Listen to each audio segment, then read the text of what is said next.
Well, the gospel text today that Dylan read out of the children's Bible really summed it up well, that the two disciples were arguing, and Jesus asked them what they were arguing about, and they didn't want to tell him because they are arguing about who's the greatest.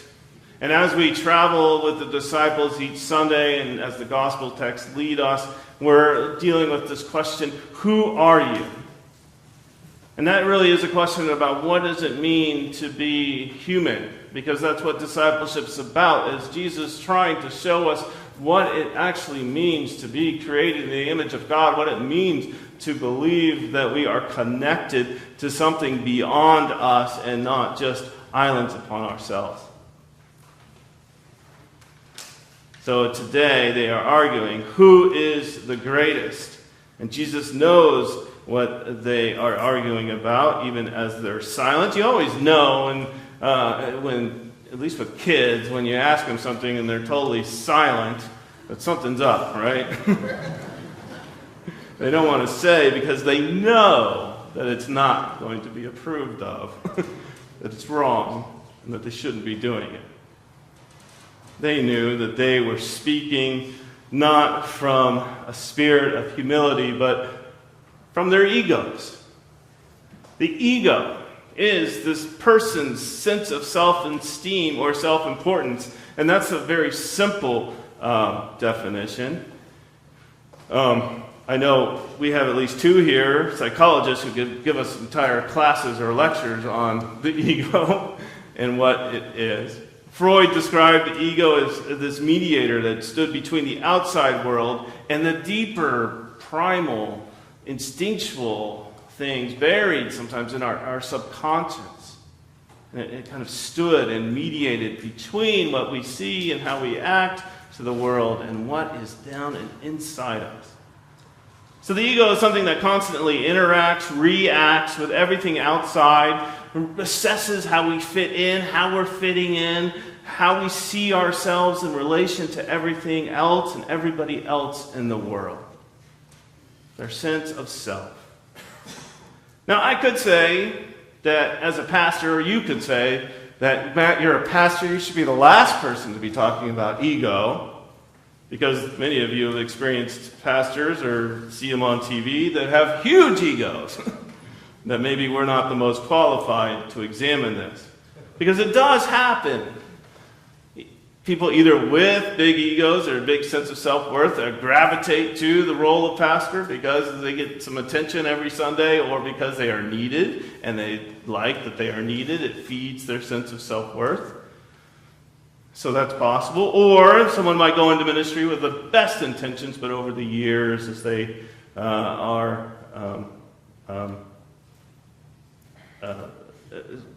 needed and perhaps rise into importance, their ego grows.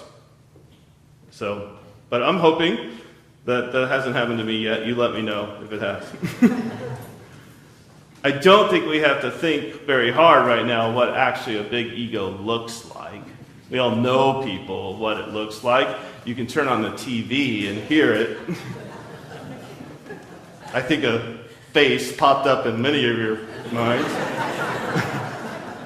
I won't say it. Yeah, what is it? Because for some, that's very attractive. To have this big ego and grandiose sense of self-worth, and it attracts people. And it may be confounding some of us, but it's confounding many. But it's attractive to a certain group of people. They like it. They want that. They actually want someone who seems great or believes they are great. Because we all have egos, and we all struggle with a sense of self. And we're all prone to inflate our egos. And in history, perhaps that's been more common with men. You heard the story that Eve was in the garden, and she said to God, "God, I'm lonely, and I'm tired of eating vegetables." And God said, "Well, I can make you a helper. And he'll help you, a man." She said, "What's a man?" "Well, man is someone who will like to hunt and perhaps provide you more food that way. But they're pretty ego-driven, and they can think they're better than you, and they probably won't empathize with you very well or listen to you. And Eve's all, well, is that my only option? Yes, but there's one condition. You have to let him believe that he was created first. It's an old joke. But now, as we see women rising, fortunately, into important positions of leadership, we see that egos aren't necessarily reserved for just men. That women can have them too, and it's something common to us all. Yet women in leadership are criticized 5 times more than the man for having them, but women can have them. So the disciples here have egos. They want to be great. Just like us, they want to be great. They wanted to know that they would be important when Jesus ushered in his kingdom. Even though Jesus has been telling them over and over, I'm going to suffer, I'm going to be handed over, I'm going to be crucified. Yet they're thinking of Jesus as the Messiah. Well, yeah, but you're the Messiah, you're going to establish this great kingdom, and we're going to be in your court. And who gets to sit on your left or right hand? Who is going to be the greatest in your new kingdom?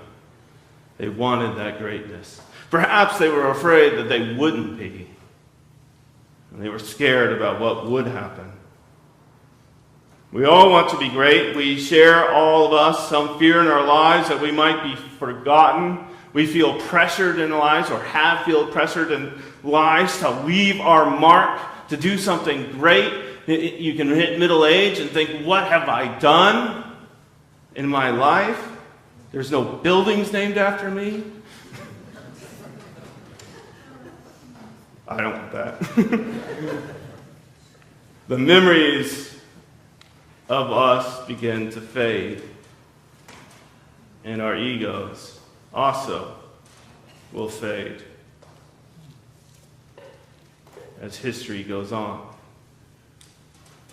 So Jesus says it's really not about being great. Not the way you're thinking of it, anyway. It's not the way to be filled with self-importance, but the way is to learn how to give yourself away, to be a servant of all. And then he takes this child and he says, if you welcome one like this child, you welcome me. A child. In this society, a child wasn't indeed thought so important, wasn't a child-centric society. In fact, children were supposed to keep out of the way of adults until they became adults much earlier, at 13. But until then, they were supposed to stay clear. A child is vulnerable. A child does not have a strong sense of self. A child trusts. A child can be very honest and not filter what they're thinking. Psychoanalyst stemming from Sigmund Freud's teaching says the ego is this mediator between our sensory world and the world around us, and the subconscious and all the primal instinctual things within us. I don't debate that, but I also think that then, because it's a mediator, the ego can become a wall. A wall. We put it up to protect all the ways we feel vulnerable. We put it up to project so people will not get near all of those places that scare us or hurt us or cause us to doubt who we are. And so it becomes a wall and filters out only what we want the world to see. And it's not uncommon for the biggest egos to have the deepest secrets. Jesus says, drop the wall and serve. Give yourself away. Put yourself in a vulnerable position. Be authentic. Let go of who you think you need to be for the world. And be honest and true. And as Jesus has been saying, as he would face judgment and condemnation from the world, be willing to face that judgment and condemnation. In a world that still celebrates the proud and despises the weak. Or rather sees vulnerability as weakness. Fortunately, that's been changing in our society, hopefully for the better. More and more people have been craving authenticity, honesty. They don't want fronts that are polished. They don't want leaders who are all controlled and careful about what they say. Obviously, there are some who are popular who are doing that. They want to know people who teach or preach or govern. They want to know that they're like them too. They also have fears, sorrows, stuff inside that they are also dealing with. I don't know if you stay up late enough. I record it so I can see it, but The Late Show with Stephen Colbert started, and one of his initial guests was the Vice President Joe Biden. And Joe Biden went on this show and he talked about the recent loss of his son Bo to cancer. And I didn't even know and somehow missed that in 1972 he had lost his wife and their firstborn daughter, 13-month-old, in a car accident. And so he's been through a great deal. And he openly talked about that and teared up. And then he openly expressed his uncertainty about running for president. And there were those who said that this weakness, this uncertainty, he shouldn't run. It's unfit to be a leader. It's not projecting strength and surety. While others quickly drowned out that by responding and saying, yes, that's exactly what we need, is somebody who can show that kind of empathy and compassion, who's been there, who's been where we've been, can be honest and authentic.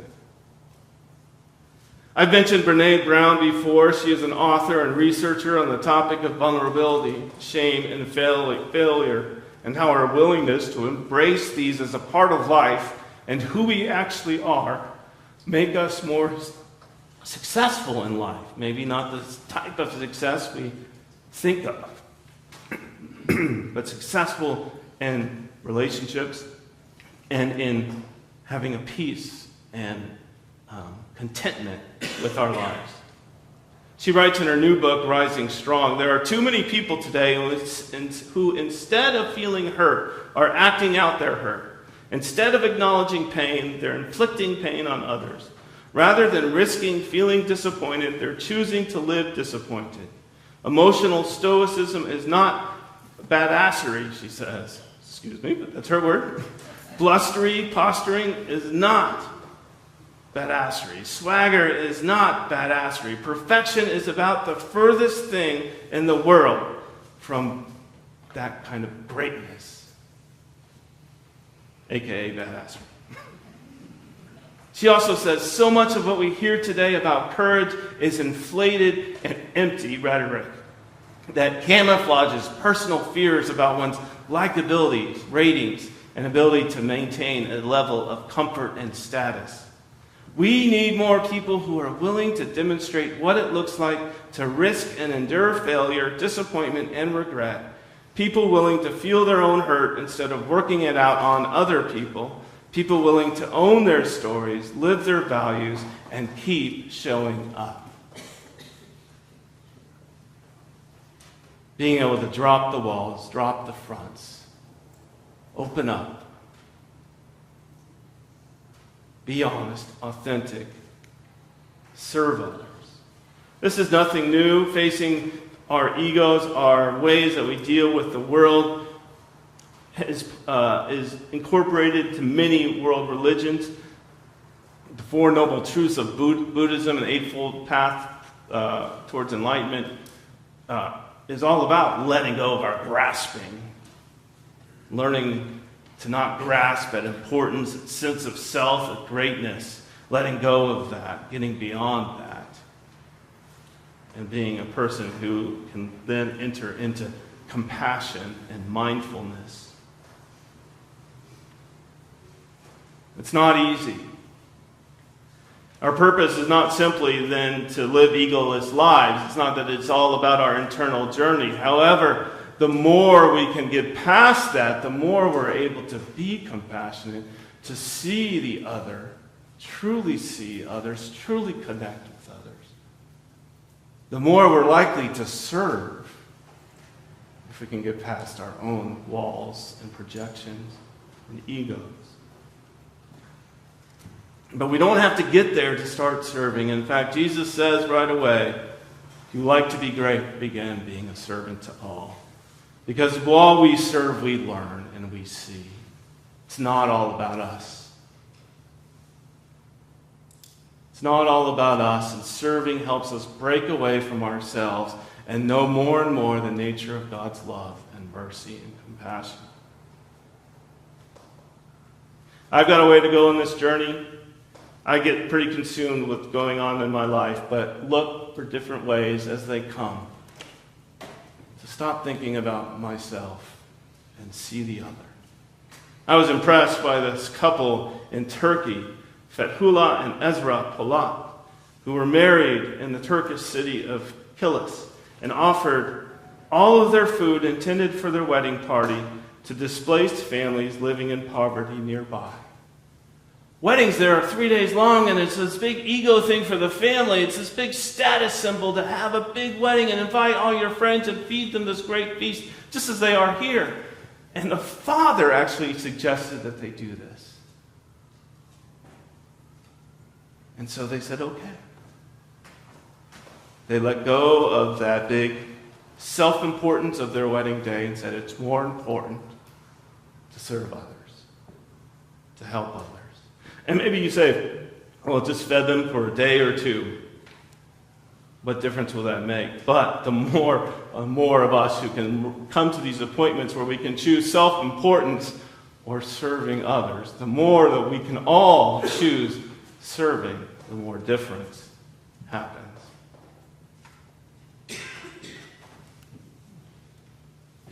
So as we walk together, as we walk in our lives, we get past our own ego, let it go, and serve others.